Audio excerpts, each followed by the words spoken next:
দেশে ঘটে যাওয়া যে কোনো ঘটনায় অন্তত ফেসবুকে সরব থাকেন ঢালিউড তারকা শাকিব খান। বৈষম্য বিরোধী ছাত্র আন্দোলনের রহস্যময় নীরবতাও ভর করেছিল তার ওপর। এবার ভয়াবহ বন্যায় দেশ ভেসে গেলেও তিনি নীরব ভূমিকা পালন করছেন। বরং গত 20 আগস্ট ফেসবুকে জানিয়েছেন মালয়েশিয়ায় তার সিনেমা তুফান মুক্তির খবর। সেখানে ভক্তরা দেশের বন্যা কবলিতদের জন্য তার ভূমিকা নিয়ে প্রশ্ন তুলেছেন। দেশের বন্যা পরিস্থিতিতে সক্রিয় বিনোদন অঙ্গনের তারকারাও কেউ কেউ বন্যার্তদের জন্য ত্রাণ নিয়ে ছুটে যাচ্ছেন দুর্গত মানুষের কাছে। এরকম সময় ঢালিউডের প্রধানতম তারকা শাকিব খানের নীরবতায় বিস্মিত হয়েছেন অঙ্গনের অনেকে। শাকিব কি কোনো জটিলতায় পড়েছেন জানতে একাধিকবার যোগাযোগের চেষ্টা করেও তার সাড়া পাওয়া যায়নি। তার এই নীরবতায় কটাক্ষ করেছেন নেটিজেনদের অনেকে।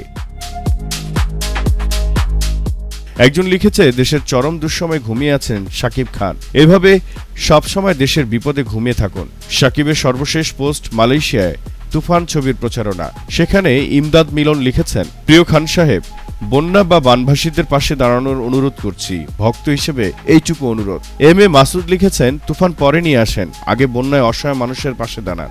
আপনার কাছে জাতি এটা আশা করে না, চুপচাপ থাকলে আপনাকে এ জাতি ছাড়বে না। মির্জা এম ইসলাম মওদুদ লিখেছেন, ভাই, বন্যার্থদের মানুষের জন্য আপনার পক্ষ থেকে ত্রাণ সাহায্য দিন। এমডি আনিস বিডি নামের একটি আইডি থেকে লেখা হয়েছে, খান সাহেব, আপনি কোথায়? পারলে বন্যায় মানুষের পাশে দাঁড়ান, আপনাকে এই কয়েকদিন ধরে দেখা যায় না কেন?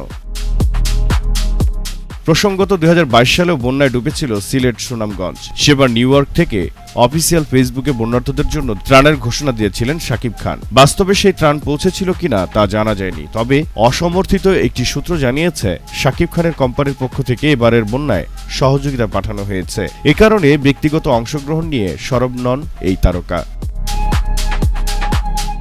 গত ঈদুল আজহায় দেশে মুক্তি পায় শাকিব অভিনীত ছবি তুফান। পরে এশিয়া, ইউরোপ, আমেরিকা, অস্ট্রেলিয়া ও মধ্যপ্রাচ্যের কয়েকটি দেশে ছবিটি মুক্তির খবর শোনা যায়। গত 23 আগস্ট মালয়েশিয়ার কয়েকটি প্রেক্ষাগৃহে সিনেমাটি মুক্তি পেয়েছে বলে জানা যায়।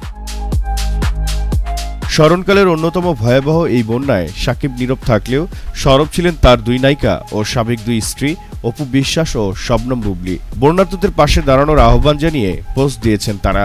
ভক্তদের প্রত্যাশা, শাকিব ও মানুষের পাশে দাঁড়ানোর জন্য অনুপ্রাণিত করবেন সবাইকে। এই মুহূর্তে তিনি অবস্থান করছেন যুক্তরাষ্ট্রে। জানা গেছে শিগগিরই ভারতে নতুন সিনেমার শুটিংয়ে যাবেন তিনি। জহির আহমেদ, জেটিভি বাংলা।